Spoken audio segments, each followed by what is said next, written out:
Matinik na landasin ay aking tinatahak. Sa bawat pagakbang, ang mga luha ay pumapatak. Dinidilig ng pagtitiis ang daang dinadaanan. May ngiti sa bawat hirap na nararamdaman.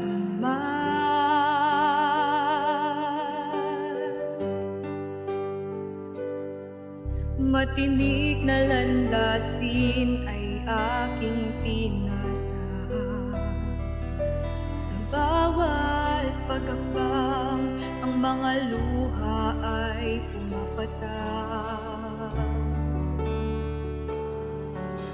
Dinidilig ng pagtitiis ang daang dinadaanan. May ngiti sa bawat hirap na nararamdaman.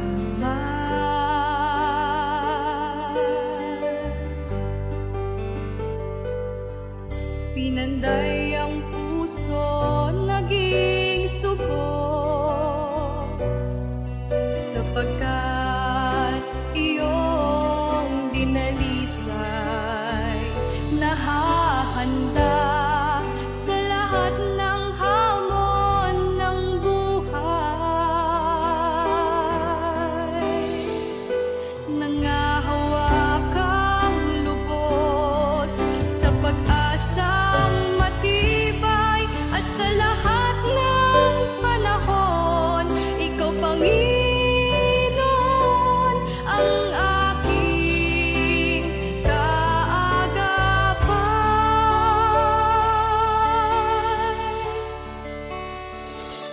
Lahat ng bagay ay aking malalagpasan.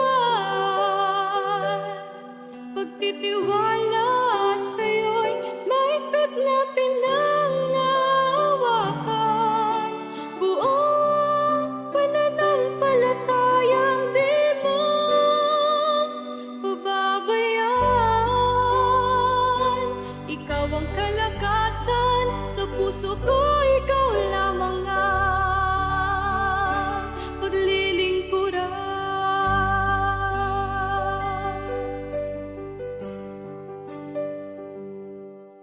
Aking pagkakbang ay lalo pang palalakasin.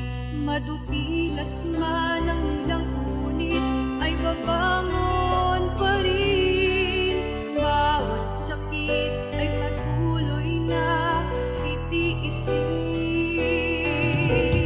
Dulo ng kasagalan ay aking pilit na aabutin.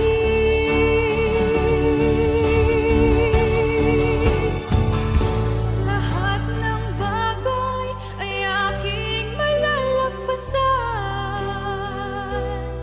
Pagtitiwala sa'yo'y mahigpit na pinangahawakan.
ng pagkakataon, laging may panahon para sa'yo, Panginoon. Bawat araw ay pagkakataon, hindi sasayangin ang mga panahon na saksihang kabutihan, naranasang pagmamahal ang laging dahilan upang ika'y laging pasalamatan.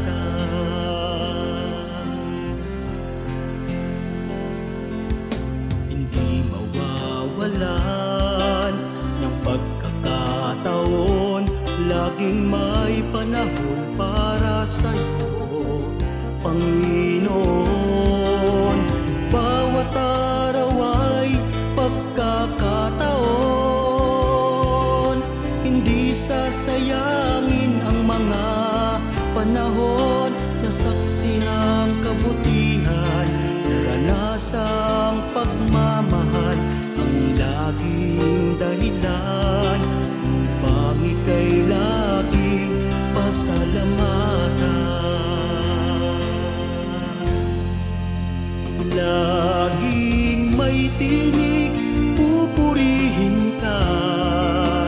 Laging may tinig, aawitan ka. Ipailan lang ang tinig, abot hanggang langit. Awit ng kaluluwa sa'yo'y iparirinig.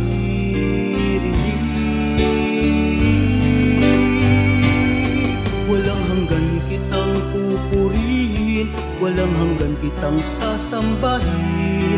Narito ang puso kong iniaalay sa'yo. Walang ibang paglilingkuran, walang ibang paghahandugan. Ang buo kong katauhan sa'yo lang ilalaan. Laging may tinig, pupurihin ka. Laging may tinig, awitan ka. Ipailan lang ang tinig, abot hanggang langit. Awit ng kaluluwa sa'yo'y iparirinig. Laging may tinig, pupurihin ka. Laging may tinig, awitan ka.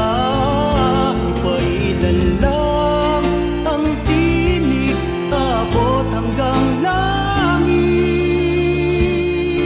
Awit ng kaluluwa sa'yo'y iparirinig.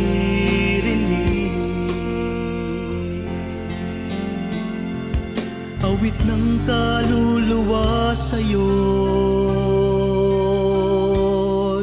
iparirinig, iparirinig.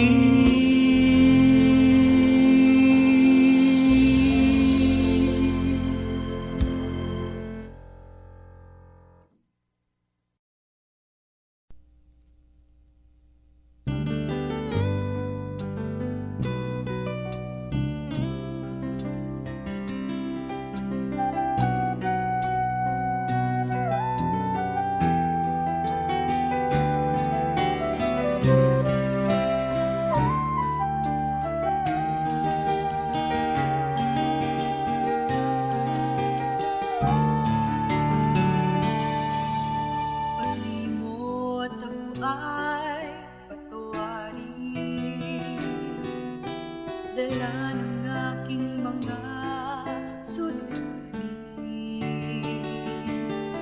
Pangako ngayon ay gagawin lahat ng iyong naisip. Sa gitna ating angkin, kanya pinagagaling.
Kapayapaan po sa inyong lahat, lalo na sa minamahal naming mga bagong kapatid sa kabanal-banal ng Iglesia ng Diyos kay Kristo Jesus. Ako po ang inyong lingkod, kapatid na Jehiel, at kayo po ay aking inaanyayahan na tunghayan ng mga mahalagang kaalaman patungkol sa pagiging kaanib sa kabanal-banal ng Iglesia ng Diyos kay Kristo Jesus. Tayo na po at sama-sama nating pag-aralan ang gabay ng Kristiyanong ganap.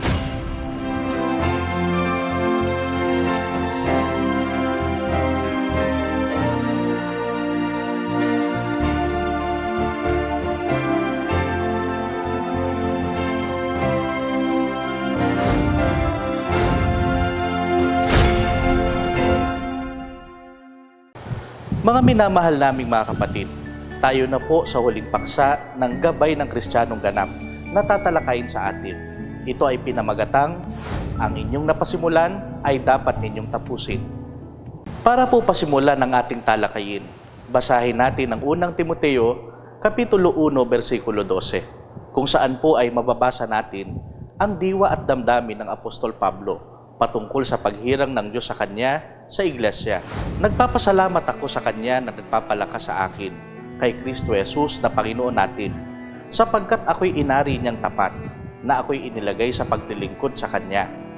Lubos na nagpapasalamat si Apostol Pablo sapagkat bagamat dati siyang mag-uusig, mga alipusta, at nagpapatay siya ng maraming Kristiyano, tinawag pa rin siya ng Panginoon at ginawa pang apostol sa kabanal-banal ng Iglesia. Totoong napakabuti ng Diyos, hindi lamang kay Apostol Pablo, kundi sa ating lahat. Hindi rin tayo karapat-dapat, ngunit pinapaging dapat niya tayo. Kung ating iisiping mabuti, sino ba tayo sa harap ng Diyos? Ano ba ang mayroon sa atin at tinawag niya tayo? Ang sagot, wala. Sadyang mapagmahal at maawain lamang ang ating Diyos. May mga tinawag ang Diyos, subalit hindi naman nagpatuloy hanggang pasimula lamang. Kaya't pagkatapos na tayo tawagin, ano ang plano natin? Inari niya tayong tapat nung tayo ay tawagin. Sa tiyak na kahulugan ng salitang ito, naniniwala ang Diyos na tayo ay magtatapat o mananatili. Naniniwala ang Diyos na kung tayo ay magpapasimula sa paglilingkod sa Kanya, ating pananatilihan at pakapupuspusin ito hanggang sa araw ng ating kamatayan. Wala naman sigurong kapatid na nabautismuhan na hinangad na mahinto o matigil sa kanyang paglilingkod. Kung mayroon man, marahil ito ay ang mga nabautismuhan, ngunit hindi lubos na sumampalataya at nagpasakop sa kataas-taasang Diyos. Hindi naman sagan ng ating sarili ang paraan upang tayo ay makapanatili o makapagtapos ng ating paglilingkod. Gaya po ng nasusulat, kaya nga hindi sa may ibig, ni hindi sa tumatakbo, kundi sa Diyos na naaawa. Hindi naman ang ibig sabihin ay kung hindi nakapanatili sa paglilingkod ang kapatid, ay dahil hindi siya kinahabagan ng Diyos, sapagkat kalikasan ng ating Diyos ang pagkamahabagin dahil siya ay agape. Upang maranasan ng tao ang kahabagan ng Diyos, kailangan niya ng banal na pagkatakot sa Panginoon. At patid nating lahat na ang pagkatakot sa Panginoon ay maipapakita natin sa pamamagitan ng ating pagsunod sa Kanyang mga utos. Ito ang wakas ng bagay, lahat ay narinig. Ikaw ay matakot sa Diyos at sundin mo ang Kanyang mga utos sapagkat ito ang buong katungkulan ng tao. Sa diwang ito ay isa-isahin natin ang mga gawa ng pagkatakot sa Panginoon na siyang daan ng ating ikapananatili sa paglilingkod sa Kanya, at hindi lamang pananatili, kundi gagawa upang maabot ang kasakdalang espiritual. Sino ang mga Kristiyano na ang napasimulang paglilingkod ay tiyakang maipagtatapos? Una, ang mga sumusunod at gumagalang sa takda. Ang salitang takda ay isang akronym sa kabanal-banal na Iglesia na nangangahulugang talimahin ang kataas-taasang Diyos Ama. Ang takda ay tumutukoy sa lahat ng utos ng Diyos na ipinaabot niya sa atin sa pamamagitan ng kasangkapang pangasiwaan. Kaya naman, ang kasangkapang pangasiwaan na pinangungunahan ng ating matandang pangkalahatan o ating pong General Bishop ay itinuturo ng Biblia na ipinagkaloob sa atin upang maabot ang kasakdalang espiritual. At pinagkalooban niya ang mga iba na maging mga apostol, at ang mga iba'y propeta, at ang mga iba'y ebanghelista, at ang mga iba'y pastor at mga guro, sa ikasasakdal ng mga banal, sa gawaing paglilingkod, sa ikatitibay ng katawan ni Kristo. Takda, ang tawag natin sa mga gawaing ipinatutupad sa iglesia. Ang mga kaayusan at patakarang kalakip nito ay takda din ang tawag.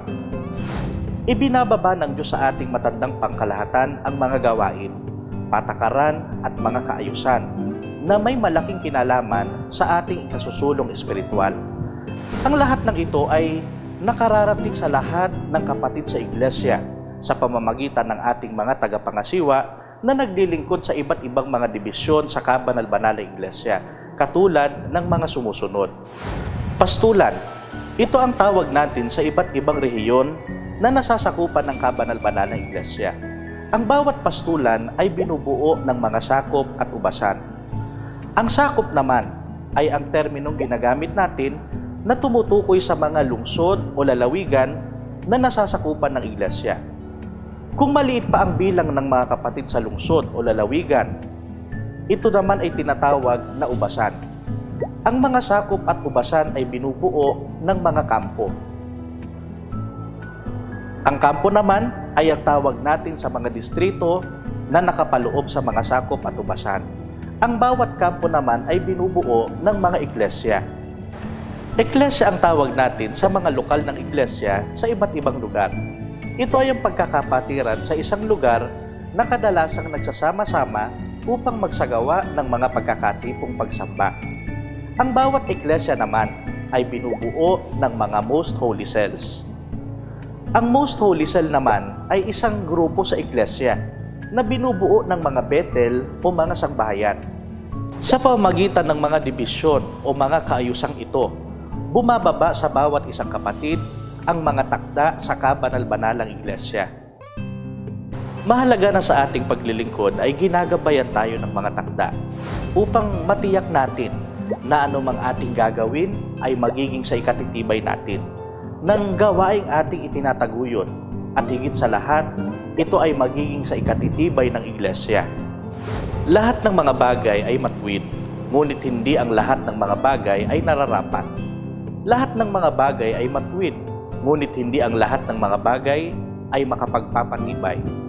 Kung tayo ay inutusan ng ating tagapangasiwa, lalo na ay ng mga matatanda sa iglesia, ito ay ibilang nating takda. Pag-ukulan natin ng mataas na antas ng pagpapahalaga na gaya ng ang kataas-taasang Diyos mismo ang sa atin po ay nagutos. Kaya napakahalaga ng ating pagsunod ay agad nating ibigay sa anumang pagkakataon.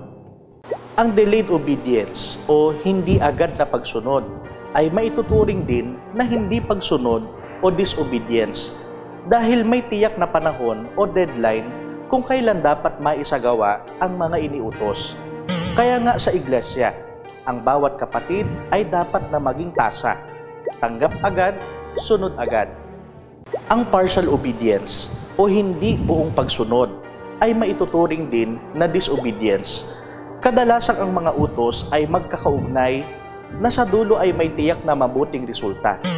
Kung pipiliin ang utos na susundin, tiyak na hindi ito magbubunga ng ayon sa inaasahan. Ang ikalawa, sa Kristiyanong makapagtatapos ng napasimulang paglilingkod ay ang mga nagpapahalaga sa tungkuling tinanggap. Kaya nga sa pagkakaroon namin ng ministeryong ito, ayon sa aming tinanggap na kaawaan, ay hindi kami nangihina. Ministeryo, ito ang tawag sa tungkulin ng bawat isang tinawag sa loob ng kabanal-banal na iglesia. Ang pagkakaroon nito ay katunayan na tayo ay bahagi o sangkap ng katawan ni Kristo.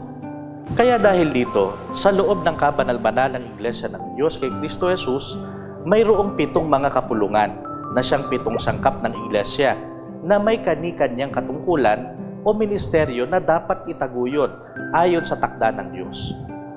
Ang mga 7 sangkap ay ang mahanaim, diakono at diakonesa, kalihim, ingat yaman, mga awit ng Sion, kapisan ng Alpha Omega, at mga kaanib.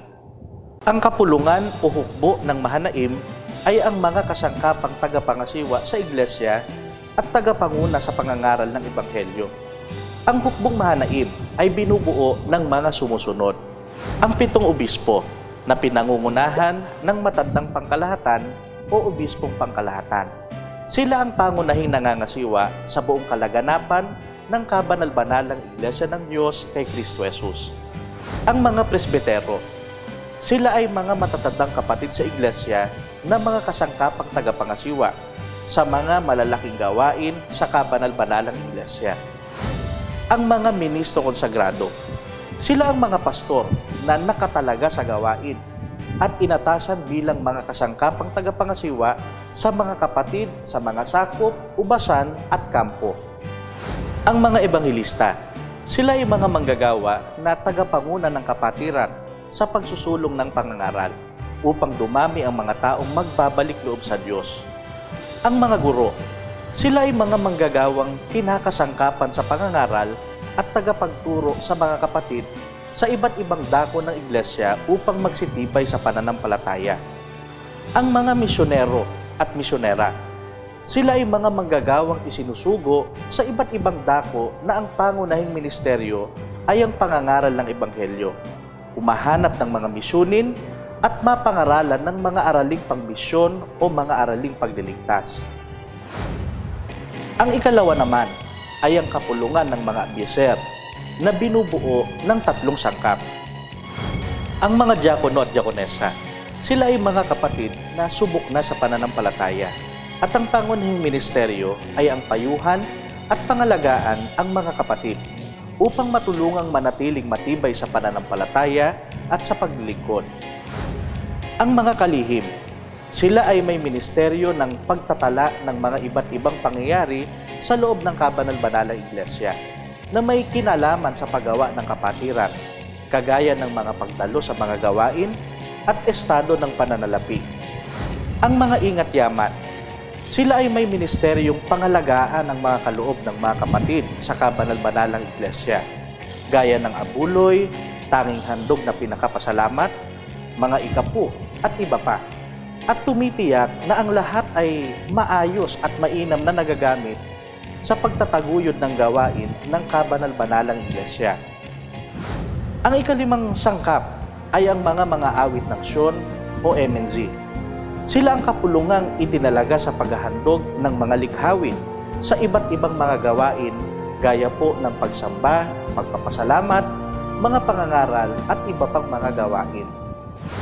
Ang ika-6 na sangkap ay ang kapisanang Alpha Omega o KEO.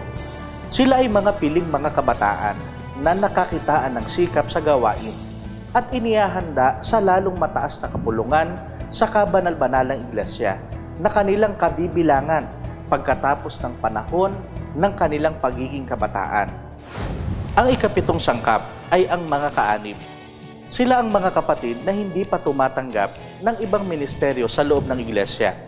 Dahil dito, sila ay may mga katungkulang dumalo sa mga pagkakatipong Kristiyano gaya ng pagsamba, pasalamat at iba pa. Ang magkaroon ng tanging handog na misyunin na mapapangaralan ng ating aral na sinasampalatayanan at magkaloob o tumulong sa mga pinansyal na pangangailangan upang maitaguyod at maisulong pa ang mga dakilang gawain ng kabanal-banalang iglesia. Ano man ang kapulungan na iyong kinabibilangan o ministeryong tinanggap, huwag mong titignan na ito ay maliit lamang, sapagkat ang nagkaloob o nagkatiwala sa iyo nito ay walang iba kundi ang kataas-taasang Diyos. Kaya ang bilin sa ating lahat, huwag mong pababayaan ang kaloob na nasa iyo, na sa iyo'y ibinigay sa pamamagitan ng hula na may pagpapatong ng mga kamay ng kapulungan ng mga presbitero. Bilang mga Kristiyano, dapat ay hindi nakukumpleto ang bawat araw ng ating buhay kung hindi natin nagagawa ang ating ministeryo. Datapwat hindi ko minamahal ang aking buhay, nawaring sa akin ay mahalaga.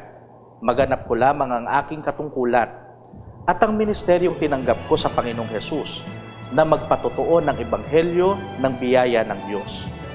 My life is my ministry. Ito ang paninindigang dapat nataglayin sa puso ng sino mang isinangkap ng Panginoon sa kanyang banal na katawan. Kung ang mga katungkulang ito ay magampanan at maipagtagumpay, ay tiyak na magiging bahagi ka sa tagumpay na itinakda ng Diyos sa kanyang kabanal-banalang iglesia. Sa kasunod nating pagkikita ay ipagpapatuloy natin ang pagtalakay patungkol sa paksang ang iyong napasimulan ay dapat nating tapusin. Patuloy po nating tunghayan ang mga kasunod pang pagtatanghal ng Gabay ng Kristiyanong Ganap. Muli, ito po si kapatid na Jehiel. Hanggang sa muli po nating pagkikita, Mispa.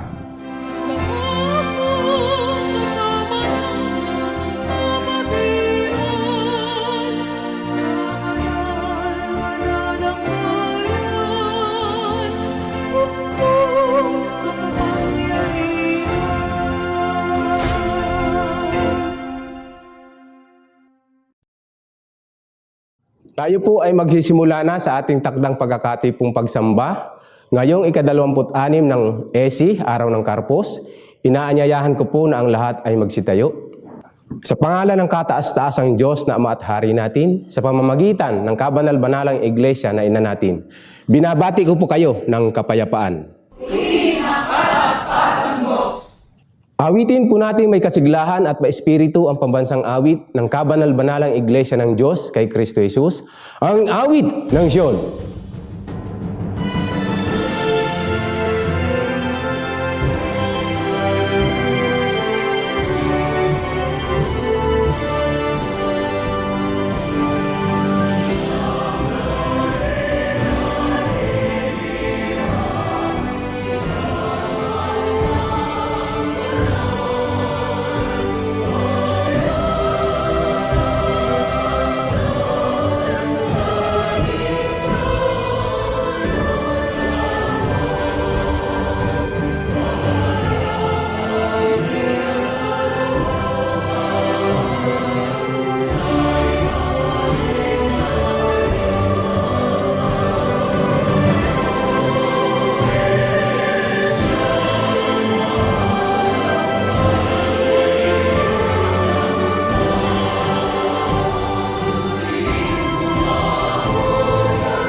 Mga kapatid, maaari na po tayo magsiupo.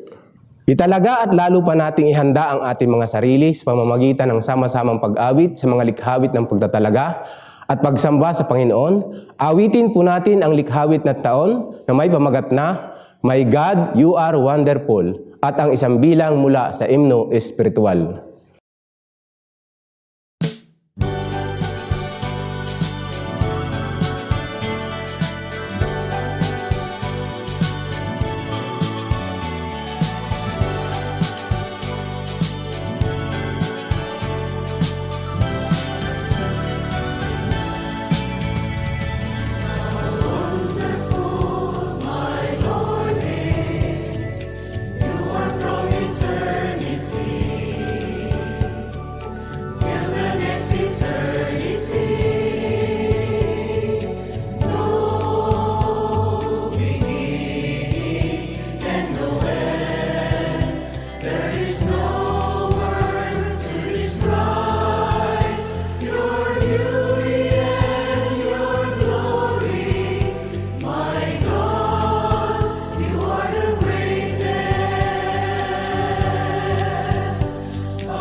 salamat sa panata.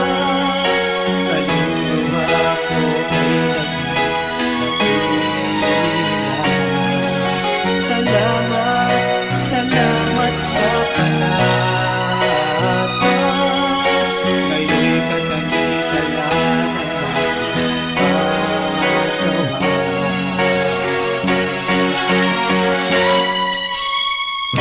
Sa panumpa ko ay mapapatawad. Kaluluwang ito na naghahanap na maging salamat, salamat sa panata. Kaluluwa ko ay salamat,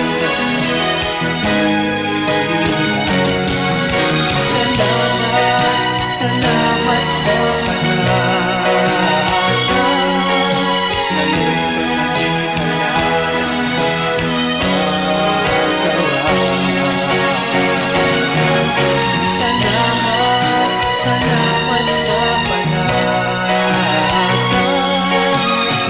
ko ay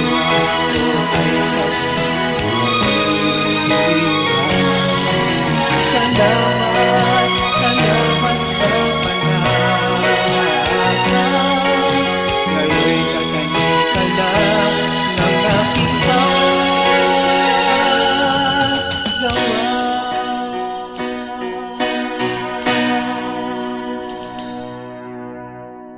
Sa bahaging ito, inaanyayahan po ang lahat na muling magsitayo, ating awitin ang likhawit ng pagpupuri sa Panginoon, samantalang pumapasok ang sugo ng kataas-taasang Diyos upang basahin ang mga salita ng pagpupuri at pagpapasalamat sa Panginoon. Tanggapin po natin ang ating minamahal at iginagalang, ang isa sa mga presbitero ng Kabanal-Banalang Iglesia, ang matandang kapatid na Diyosapat, Joel Nepomuceno.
Sa banal na pangalan ng ating kataas-taasang Diyos, na Ama at Hari, nating lahat ng mga magkakapatid, at sa pamamagitan ng ating inang iglesia ng Kabanal-Banalan, mga minamahal na mga kapatid, binabati ko po kayo ng kapayapaan.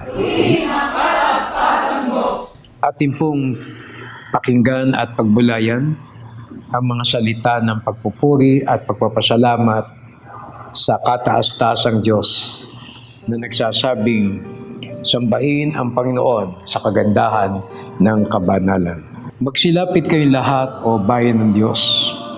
Magpisan at magkaisa upang sumamba sa Panginoon. Sapagkat siya ay dakila at marapat na purihin. Umawit sa Panginoon, itanghal ang kanyang banal na pangalan. Ihandog sa Panginoon ang kalwalatiang nararapat sa Kanya. Purihin ang Panginoon na kataas-taasan. Ipahayag ang kanyang kalwalatian sa mga bansa. Ang kanyang kagilagilalas ng mga gawa sa lahat ng mga tao.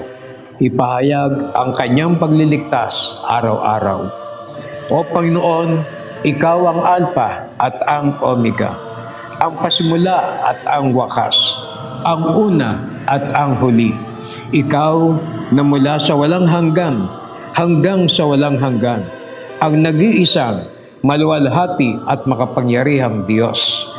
Ikaw ay kamangha-manghang Diyos, banal, matuwid at walang kapintasan. Naparito ka sa amin na may walang hanggang pag-ibig, kay dakila ng iyong pag-ibig, tapat, dalisay at tunay. Lumapit ka sa amin na may kagandahang loob. Ikaw ang Diyos na Espiritu ay nagkatawang tao, kataas-taasang hari na nagpakababang tulad sa alipin. Ang makapangyarihang leon ay naging korderong handog. Ikaw ay namatay, inilibing at muling nabuhay para sa aming katubusan. Kaya't sambahin natin ang kataas-taasang Diyos. Umawit tayo sa Kanya ng mga awit ng papuri. Magalak ang langit at matuwa ang lupa. O bayan ng Diyos, itaas ang inyong mga kamay sa pagpuri sa Kanya. Alleluia! Ang Panginoon ay naghahari magpakailanman. Si Kristo Jesus ang tanging Diyos at tagapagligtas. Siya'y darating upang hatulan ang sanlibutan sa katwiran at katotohanan. Siya'y paririto upang putungan ang kanyang mga banal ng korona ng buhay. Maranatha, ang Panginoon ay dumarating na madali. Maghanda upang salubungin ng ating Diyos ang Alpha at ang Omega. Bayan ng Diyos, magpakabanal kayo sapagkat ang Diyos ay banal. Sumamba sa Panginoon sa kagandahan ng kabanalan, ngayon, bukas at magpakailanman. Amen. Tunay po na napakaraming marapat nating ipagpasalamat sa ating kataas-taasang Diyos. Ang kanyang patuloy na pagliligtas, pag-iingat sa atin upang tayo po ay mamalagi sa panampalataya na tinanggap natin buhat sa Kanya. Kagaya po sa mga pagkakataong ito, muli tinipon tayo ng ating Panginoon upang sama-sama natin siyang sambahin at ipagkaloob sa Kanya ang kalwalatiang nararapat. Kaya sa pagkakataong ito, mga kapatid, sikapin nating masamba natin ang Panginoon na naangkop sa Kanyang pagkadiyos. Sama-sama po nating awitin ang awit ng pagdulog. At pagkatapos po nito, tayo po ay mananalangin upang ipagtagubilin ang ating pong panambahan sa mga sandaling ito. Tayo po ay pangunahan sa panalangin ng itinakdang kapatid.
Aba, Ama naming Hari, Diyos na banal at makapangyarihan sa lahat. Ama, marami pang salamat sa pagkakataong ito. Malitinipon mo kami magkakapatid upang magpuri at sumamba sa iyong marangal na pangalan. Ama, marami pong salamat sa buhay at kalakasan at sa mga pagpapalang patuloy mong pinagkakaloob sa amin. Ama, patawarin mo kami sa aming mga sala. Linisin mo ang aming puso, ang aming mga isip upang maging karapat-dapat kami sa aming pananambahan. Gabayan mo po kami, Ama. Tulungan mo po na makakapagtalaga kami sa aming pananambahang ito. Iukol namin ang aming sarili sa aming pananambahan. Maging karapat-dapat kami na magpuri at sumamba sa iyong marangal na pangalan. Ama, ang mga kapatid na nagsasawalang bahala sa ganitong pagkakataon, lumalayo sa iyong ministeryo, Ama.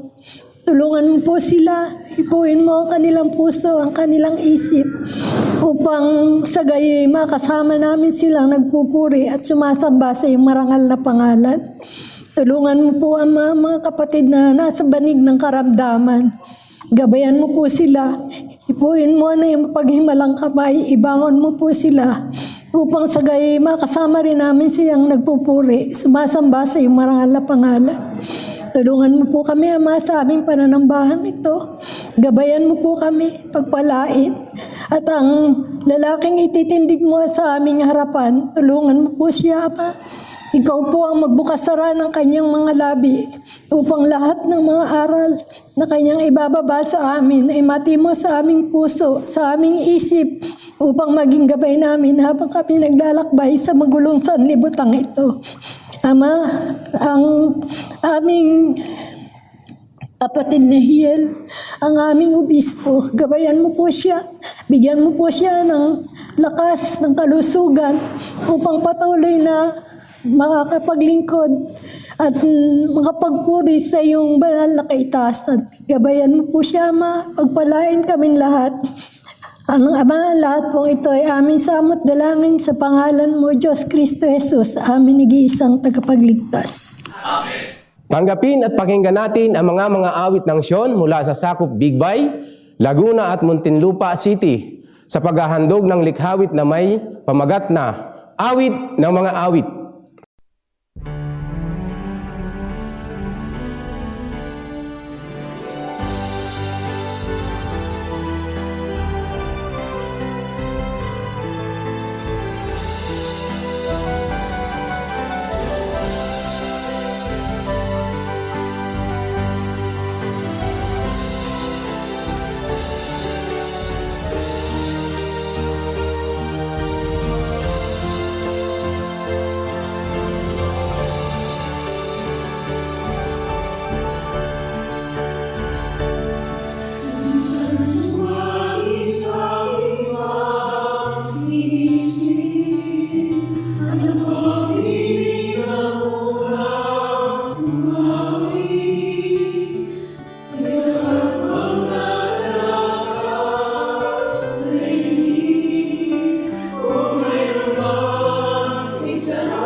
Sumasampalataya po akong nakahanda na at nakatalaga na tayong lahat para sa pinakamahalagang bahagi ng ating pagkakatipon. Ating tanggapin ang biyaya ng mga salita ng Diyos sa pagkasangkapan sa isinugo sa atin sa araw na ito, ang matandang kapatid na Diyos sapat. Shalom po muli mga minamahal na kapatid. Alam ko pong handa na ang lahat upang pakinggan ang mensahe ng ating Panginoon. Ang paksa po ng ating aralin ay tumutugon sa ganitong pamagat. Ang Panginoon ng kapayapaan. The Lord of Peace. Sa mundo na ating ginagalawan, ang kapayapaan ang isa sa pinaka-hahanap ng tao. Hinahanap ito ng iba sa kayamanan, sa tagumpay, sa magandang relasyon o sa seguridad ng trabaho at sa katahimikan ng paligid. Ngunit gaano man karami ang ari-arian ng isang tao, gaano man kataas ang kanyang posisyon, at gaano man kaganda ang kanyang kalagayan sa buhay, nananatiling maraming puso ang balisa, natatakot at hindi mapakali.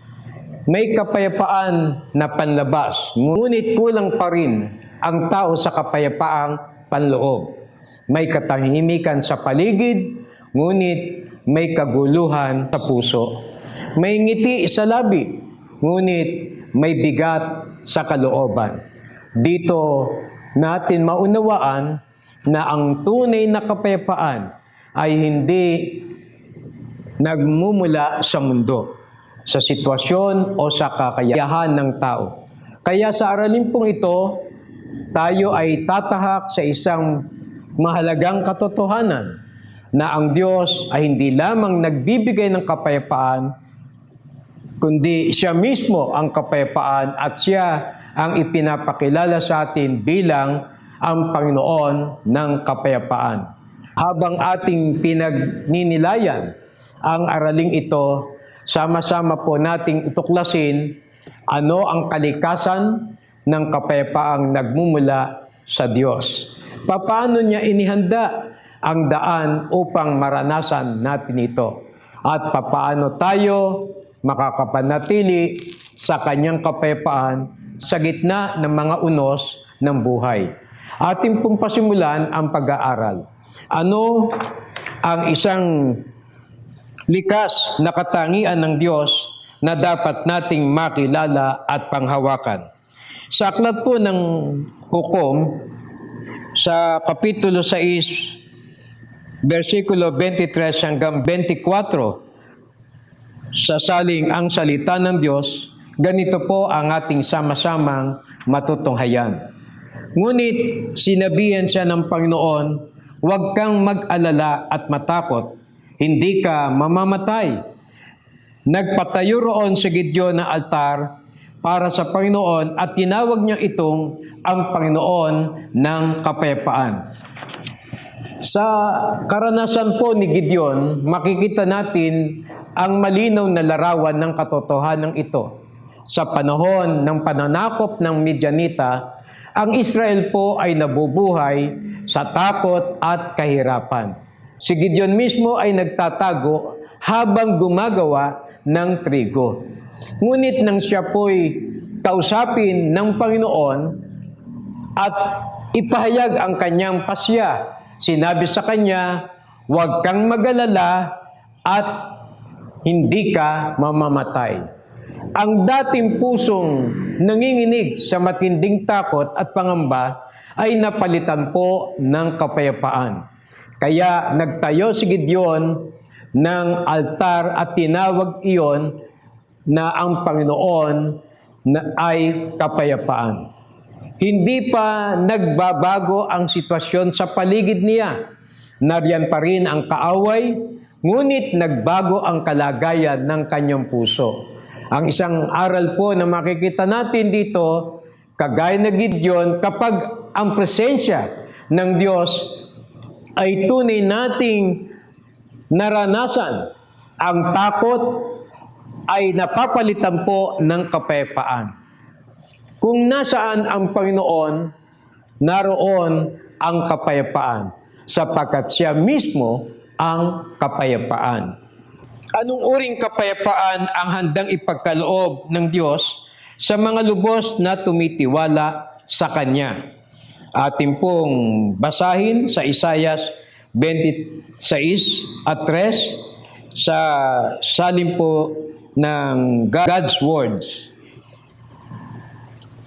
With perfect peace, you will protect those whose minds cannot be changed because they trust you. Isang ganap na kapayapaan na hindi kayang baguhin ng sitwasyon o kalagayan. Ito po ang handang ipagkaloob ng Diyos sa mga lubos na tumitiwala sa Kanya. Ang kapayapaang mula sa Diyos ay ganap o perfect peace. Ito ay kapayapaang buo, ganap at hindi kulang. Hindi ito kapayapaang nakadepende po sa kalagayan ng kabuhayan, sa kalusugan o opinyon ng tao o kaya po'y resulta ng ating mga plano sa buhay. Ito po ay ang kapayapaang nakasalalay sa lubos na pagtitiwala sa Diyos. Ang sabi po ng talata, yaong ang isipan ay nananatili sa Kanya. Ang mga pusong hindi natitinag, ang mga taong nagpasyang magtiwala sa kabila ng lahat, sila po ang iniingatan ng Diyos sa ganap na kapayapaan. Ang kapayapaan ay hindi po bunga ng kawalan ng problema, kundi bunga po ng matatag na pagtitiwala sa ating Panginoong Diyos. Ano ang paraang inihanda ng Diyos upang maranasan nating mga tao ang ganap na kapayapaan? Sa Isaias 9 at 6, ganito po ang ating matutunghayan. Sapagkat ipinanganak ang isang sanggol na lalaki at siya ang mamamahala sa atin. Siya ang kahangahangang tagapayo, ang makapangyarihang Diyos, walang hanggang Ama, ang prinsipe ng kapayapaan. Paano niya ipinadama ang kapayapang ito sa sangkatauhan? Ang sagot ng kasulatan ay malinaw at makapangyarihan sa pamamagitan ng kanyang pagkakatawang tao. Ang ipinanganak ay hindi karaniwang bata. Siya ang makapangyarihang Diyos. Siya ang walang hanggang Ama. At siya ang tinawag na prinsipe ng kapayapaan. Ang prinsipe ay may kapamahalaan. Ibig sabihin, ang kapayapaang dala niya ay may autoridad. Hindi ito basta emosyon lamang.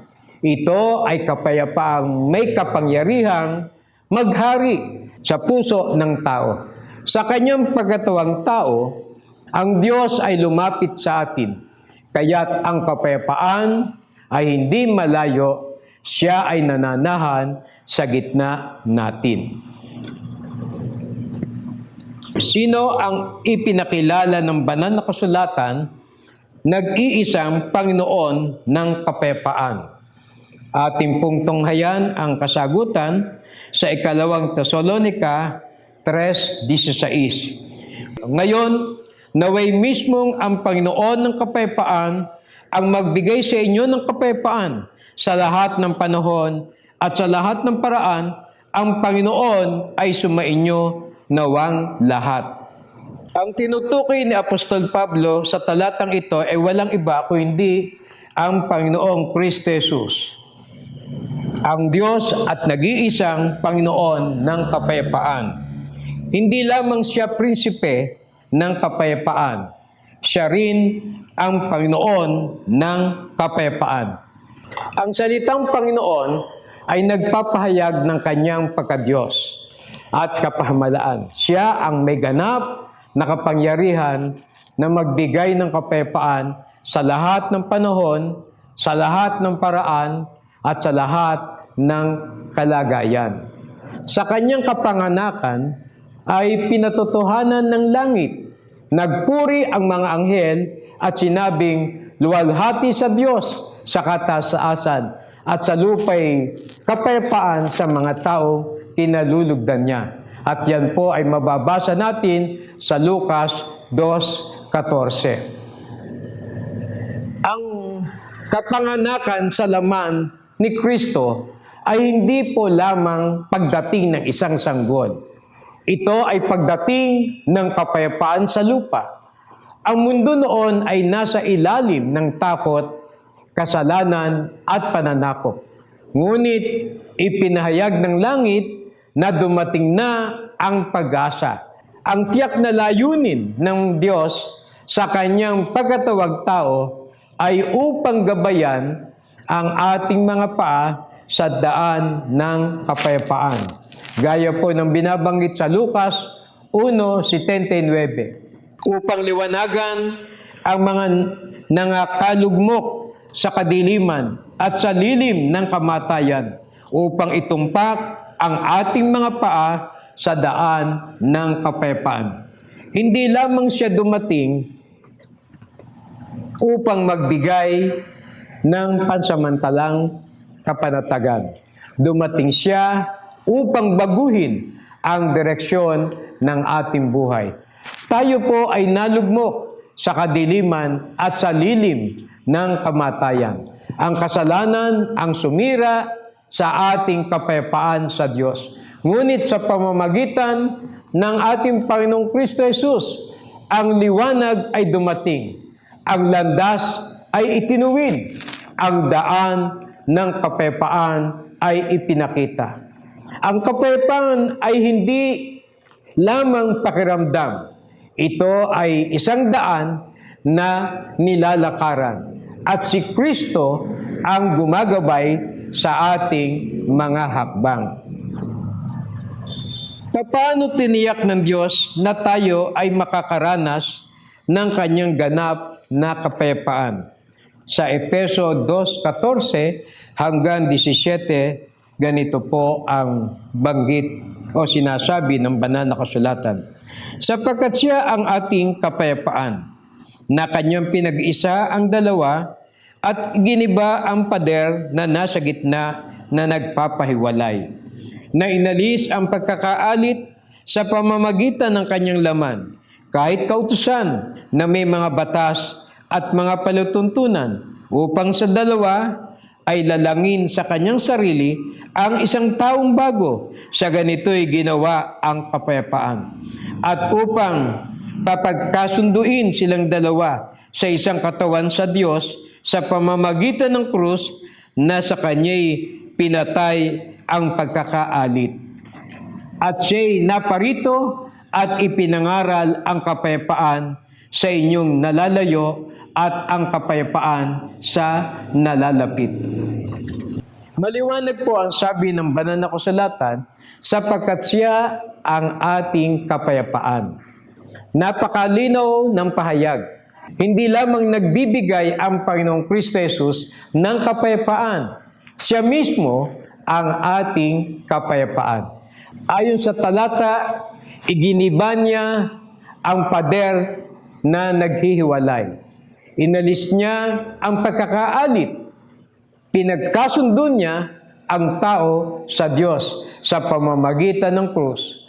Ang tunay na kahulugan ng ganap na kapayapaan ay pakipagkasundo sa Diyos na ibinigay ng ating Panginoong Kristo Jesus nang siya po ay mamatay sa krus. Ang ugat ng kawalan ng kapayapaan ay ang pagkahiwalay ng tao sa Diyos dahil sa kasalanan. At yan po ay mababasa natin sa Kolosas 1:21. At kayo ng nakaraang panahon ay hihiwalay at mga kaaway sa inyong pag-iisip sa inyong mga gawang masasama. Mga kapatid, ang tiyak na solusyon, pagtubos sa pamamagitan ng krus.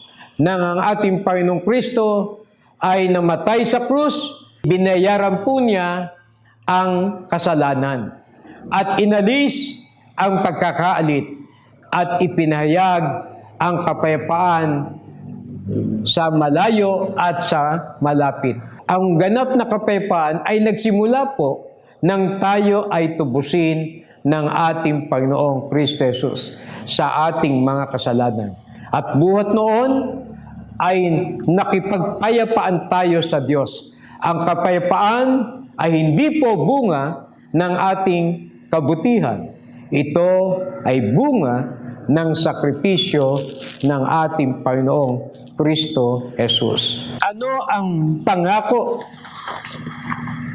na naghihintay sa atin kung tayo ay mananatiling ipinamumuhay si Kristo? Sa unang 1, 4:17 hanggang 18 sa Revised Tagalog Popular Version.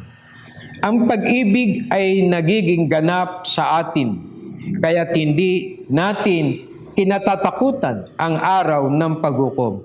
Sapagkat tayo'y tulad ni Kristo kahit nasa daigdig pang ito. Walang kasamang takot ang pag-ibig at pinapawi ng ganap na pag-ibig ang anumang pagkatakot. Hindi paganap ang pag-ibig ng sinumang natatakot sapagkat ang takot ay kaugnay ng parusa. Ipinamumuhay si Kristo ay may kapayapaan sa buhay na darating.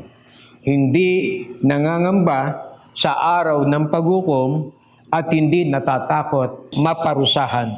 Hindi lamang sa kasalukuyan ang katiyakan ng kapayapaan. May kapayapaan din ukol sa hinaharap sa buhay na darating. Kapag ang pag-ibig ng Diyos ay naging ganap sa atin, nawawala ang takot sa araw ng paghukom. Ang takot ay kaugnay ng parusa. Ngunit kung tayo ay nakipagkasundo na sa Diyos sa pamamagitan ng ating Panginoong Kristo Jesus, hindi na tayo nabubuhay sa ilalim ng pangamba. Sa Roma 8:1, wala nang anumang hatol sa mga na kay Kristo Jesus. Ito ang kasuktulan na katiyakan ng kapayapaan. Wala nang hatol, wala nang pagkakaalit, wala nang dapat ikatakot. Ang kapayapaan ng mundo ay nakabatay sa kasunduan ng tao. Ngunit ang kapayapaan ng Diyos ay nakabatay po ito sa dugo ng ating Panginoong Kristo Jesus. Dahil alam ng Panginoong Kristo Jesus na makakaranas tayo ng mga kabalisan sa buhay nito, ano po ang mensahe niya sa atin? Sa Filipos 4:6-7, Huwag kayong mga balisa sa anumang bagay, kundi sa lahat ng mga bagay, sa pamamagitan ng panalangin at taing na may pagpapasalamat ay ipakilala ninyo ang inyong mga kahilingan sa Diyos.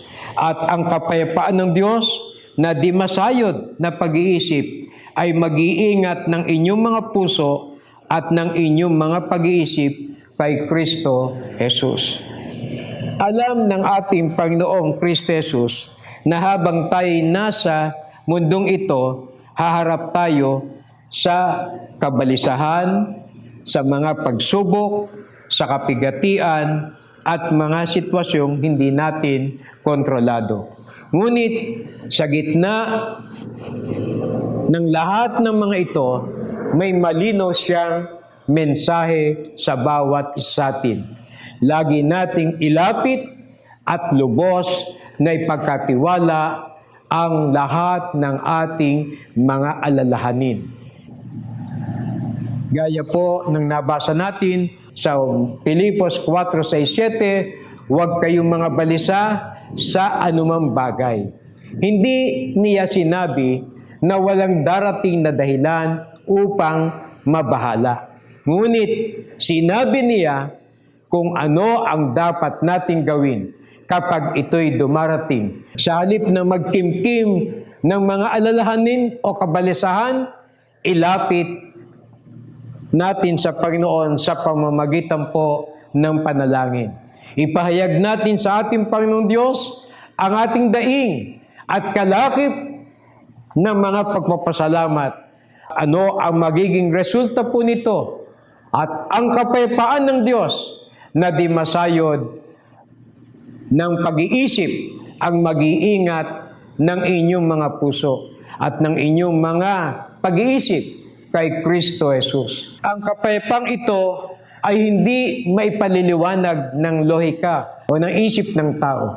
Ito ay higit sa kayang abutin ng isip ng tao. Ito ang kapayapaang nagbabantay sa puso, nag-iingat sa kaisipan, at nananatili kay Kristo. Kapag ang problema ay inilalapit sa Diyos, ang kapayapaan ang ibinabalik niya sa atin. Kaya ano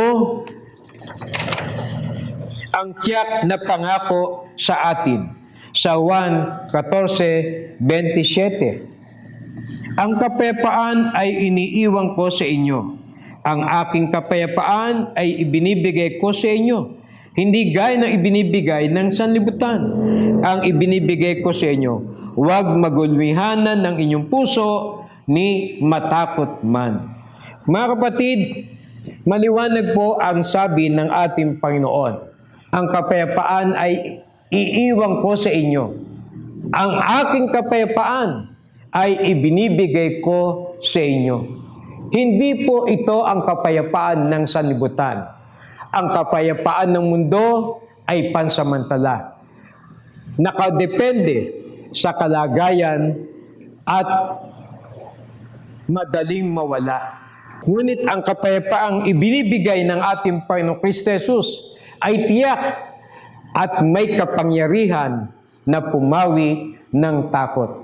Kaya ang sabi po ng ating Panginoon, huwag magulmihanan ang ating puso ni matakot man, dahil alam ng Panginoong Jesus ang ating mga kabalisahan. Tinawag niya tayo na ilapit sa Kanya ang lahat ng ating alalahanin.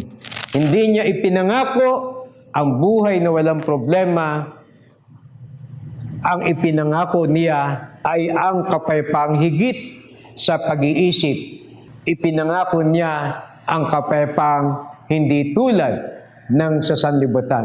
At tiniyak niya ang na kahit may kapigatian sa pamamagitan ng siya'y narito sa lupa, siya'y nagtagumpay sa lahat ng mga bagay nito. Hindi niya ipinangako ang buhay na walang alalahanin. Ngunit ipinangako ng ating Panginoon ang kapayapaan upang hindi magulumihanan ang ating mga puso. Sa aklat ng 1:16-33, ang mga bagay nito ay sinalita ko sa inyo upang kayo magkaroon sa akin ng kapayapaan. Sa sanlibutan ay meron kayong kapigatian, ngunit laksan ninyo ang loob, aking dinaig ang sanlibutan. Kaya habang tayo po ay nabubuhay sa mundong ito, ang Panginoon ng kapayapaan ang ating inaasahan. Ang kanyang kapayapaan ay patuloy na sasaatin at mararanasan natin sa lahat ng panahon, sa lahat ng pagkakataon o anumang sitwasyon ng ating buhay. Ito ang ating kabanal-banalang panampalataya. Ipagpala sa atin ang araling ito mula ngayon at magpakailanman. Amen.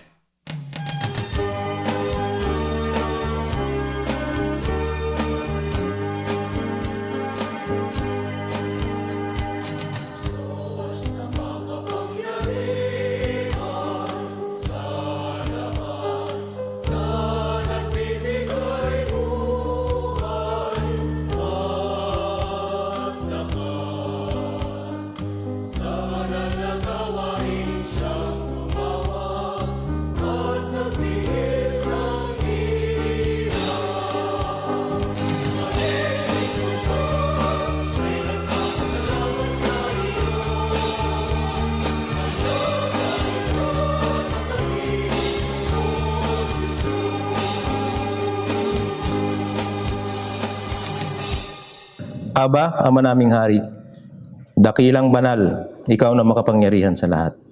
Ama, maraming salamat po sa mga umagang ito.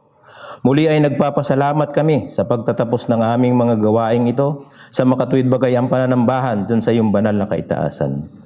Maraming salamat po, Ama, sa patuloy na pagpapalakas sa bawat isa sa amin sa mga aral na napakinggan namin, naway tumimo sa aming mga puso. Ito ang aming maingatan sa aming mga paglalakbay. Maraming salamat din po, Ama, sa patuloy na paggagabay mo sa bawat isa sa amin, paggagabay mo sa mga kapatid na patuloy na naglalakbay dito sa maligalig na sanlibutan. Dalangin namin sa iyo, Ama, patuloy mo kaming kahabagan, patuloy mo kaming alalayan, upang kung magkagayon sa aming mga paglalakbay na ito, magawa namin ang aming mga ministeryo at maging karapat-dapat kami dyan sa iyong banal na kaitaasan. Dinadalangin namin ang mga kapatid na sa mga panahong ito ay hindi namin nakapiling. Nawa, Ama, ay patuloy mong ipasumpong sa kanila ang kapayapaan. Patuloy mong ipaalala sa kanila ang kahalagahan ng mga paglilingkod sa iyong dakilang pangalan. Ang lahat, Ama, ay aming pakiusap sa iyo at dalangin. Ganon din po ang mga kapatid na nagwawalang bahala, na sa banig ng karamdaman at yung anumang mga kadahilanan, nawa ay patuloy mo silang tulungan, maalaala nila ang kahalagahan ng mga paglilingkod sa iyong banal na kaitaasan.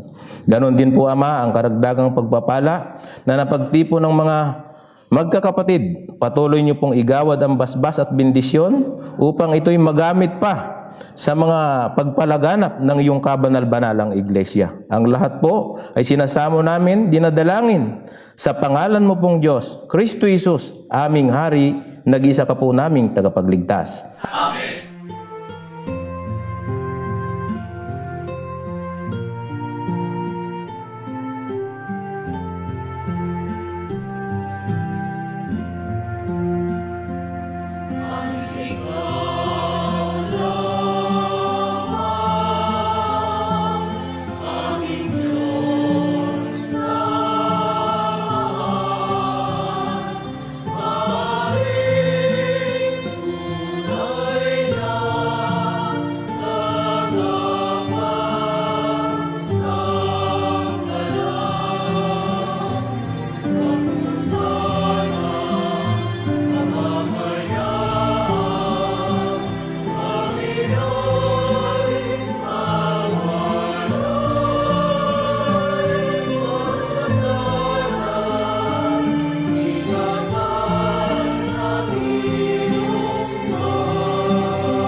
At ngayon po ay ating sama-samang tanggapin ang mahalagang basbas ng ating kataas-taasang Diyos sa pamamagitan ng kanyang mga banal na salita at sa pagsangkapan sa kanyang hamak na alipin. Ang dakilang agape ng kataas-taasang Diyos na Ama at Hari natin na mga magkakapatid. Ang biyayang pagliligtas ayon sa panukalang walang hanggan na kanyang inihayag at binigyang halimbawa nang siya'y magkatawang tao sa pangalang Kristo Jesus. Ang pakikipisan ng kanyang banal na Espiritu, siya nawang ipagpala sa ating lahat ng mga magkakapatid na nasa pagkakatipong ito mula ngayon at magpakailanman. Amen. Kapayapaan po ang sumatin ng magkakapatid. Mga kapatid, let there be no delay, hindi dapat na maantala. Ngayon ang kayaayang panahon. Ngayon ang panahon ng pagliligtas. Ating ipahayag ang salita ng kaligtasan sa maraming bansa, lahi, wika at mga hari. We care. Let us evangelize the world. Mispa po, mga minamahal na mga kapatid. Magalak sa Panginoon!